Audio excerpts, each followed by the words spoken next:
Assalamualaikum warahmatullahi wabarakatuh, Buya. Waalaikumsalam warahmatullahi wabarakatuh. Saya mau bertanya, Buya.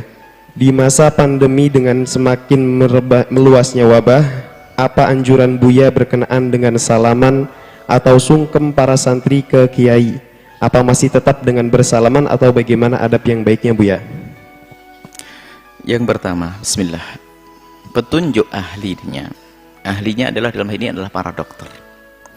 Jika petunjuk para dokter adalah hendaknya kita menghindari berdekatan, kemudian juga bersentuhan dan sebagainya, maka hendaknya kita dengar itu demi kebaikan, kesehatan. Nah, kalau kita ingin memuliakan guru kita, kiai kita, ya dengar dong petuah medis ini demi kesehatan guru kita. Apalagi guru kita yang mohon maaf sudah sepuh, yang khususnya dalam wabah ini orang sepuh sangat rentan untuk itu semuanya.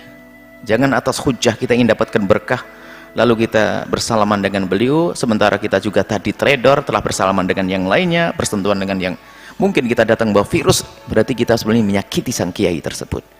Kelihatannya menghormati, tapi kita sebetulnya telah menyiksa beliau.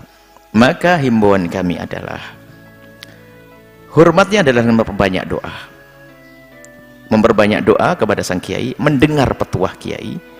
Kalau sungkem mungkin ditahan dulu. Kalau memang anda ingin menghormati, kirim duitnya saja, kirim barangnya kepada para kiai-kiai sepuh itu.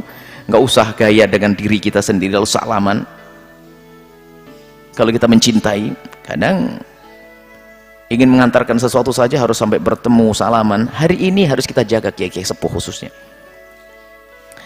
Kiai-kiai sepuh yang mungkin sudah punya sakit dan yang lainnya. Sebetulnya yang muda juga harus kita jaga, dan diri tetangga kita juga harus kita jaga, kita semua menjaga. Makanya himbauan kami adalah nggak perlulah sampai harus bersalaman. Karena apa?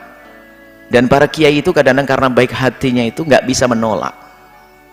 Setelah salaman dengan anda, sementara lihat petunjuk dari medis kan kita hendaknya sering mencuci tangan. Kalau bersin pun hendaknya jangan ke tangan kita.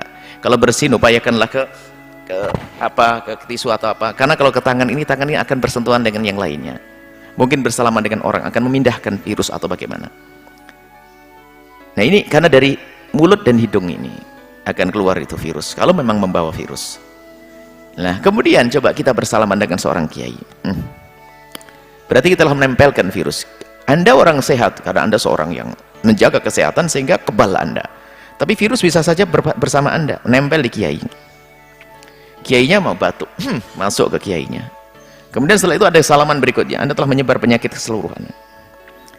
Makanya lebih baik para kiai sendiri juga menghindari salaman. Karena apa? Mungkin kiai juga sehat dia, kiainya itu sehat karena orangnya masalah jaga kesehatan, dan mungkin dia juga masih muda sehat, cuman ada satu orang bersalaman di sini, di tangannya ini tercium, mungkin ada yang tertinggal di sini, yang berikutnya mencium lagi, terus ayo.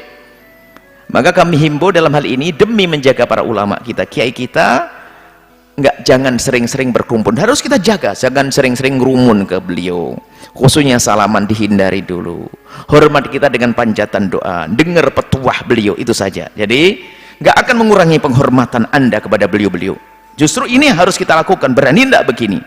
Kita itu sebetulnya sering gadanya nggak enakan, tapi bukan karena Allah, bisa-bisa ini karena Allah kita menjalankan semacam ini.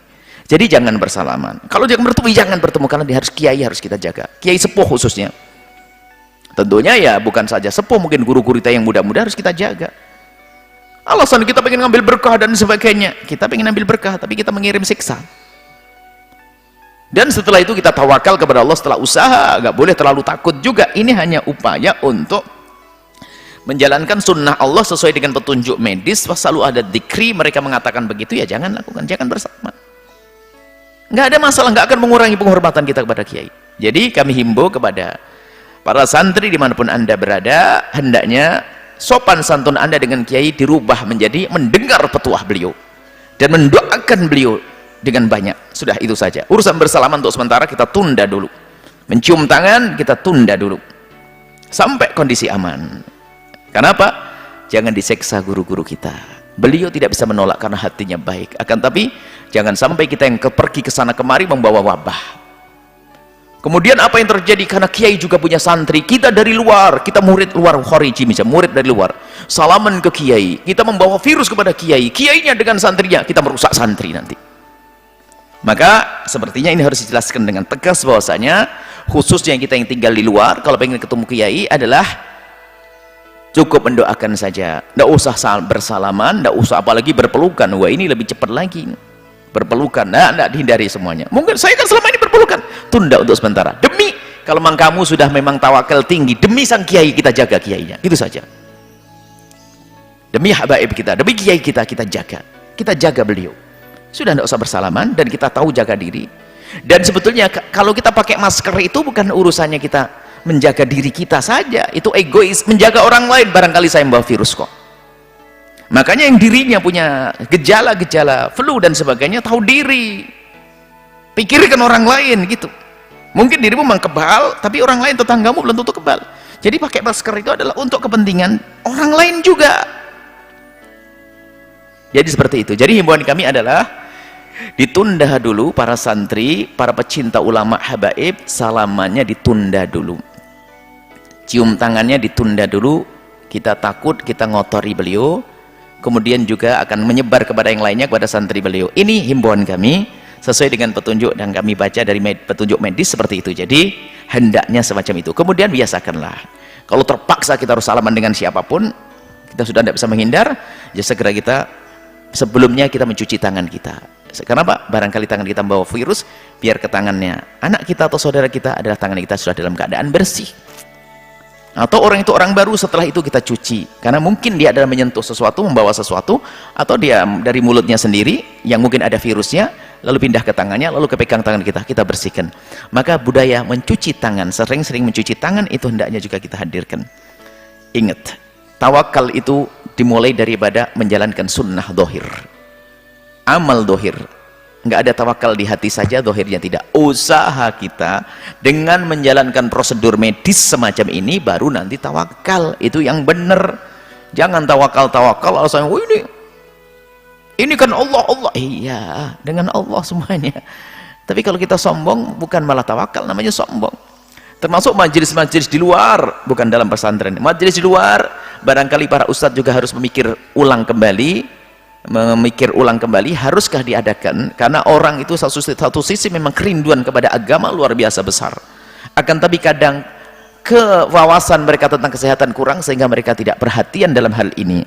Maka anda yang ustadz, anda yang kiai, yang faham, yang ngatur mereka, kalau harus ada mungkin harus jaga jarak dan sebagainya, gimana. Tidak perlulah kita harus pakai bahasa-bahasa yang seolah-olah kita lebih bagus dari lain, seolah-olah kita lebih dekat kepada Allah, mengatakan ini pengajian harus dibuka, kalau tidak buka nanti umat rusak. Ntar dulu, ini kondisinya beda. Mal-mal saja dibuka kok, pengajian tidak dibuka. Ntar dulu, urusan mal tidak seperti orang sholat Jumat, mal tidak seperti majelis. Mal kalau ada orang bisa minggir, bisa lari sewaktu-waktu. Kalau ente di majelis lalu berdiri, nggak pantas. Majelis duduk manis. Kalau mal orang bisa pergi ke sana kemari. Dan urusannya adalah urusan dunia. Ini kita di urusan akhirat, jangan sampai dikotori dengan hawa nafsu kita. Dan siapapun yang harus mengadakan pengajian, mohon semuanya dengan prosedur kesehatan. Ikuti petunjuk medis. Tolong semuanya pakai masker karena Allah. Karena ini yang anda ingin menjaga saudara saya. Jadi saudara kita yang berkumpul di luar itu, yang anda merasa dari tempat yang jauh, anda gunakan masker dan anda pastikan anda insya Allah adalah sehat. Kembali kepada pertanyaan tadi, urusan salaman dengan kiai mohon ditunda dulu, cium tangan dengan kiai ditunda dulu, ini demi kebaikan sang kiai, demi kebaikan beliau dan kebaikan para santri dan kebaikan umat. Karena beliau bukan seperti kita. Kalau kita mungkin tidak ada yang mendatangi, ibaratnya gitu, kalau kita orang awam nggak ada yang datangi, tapi kiai setelah kita tempeli di tangannya virus akan dicium oleh 1000 orang. Berarti kita telah merusak 1000 orang. Hati-hati ya.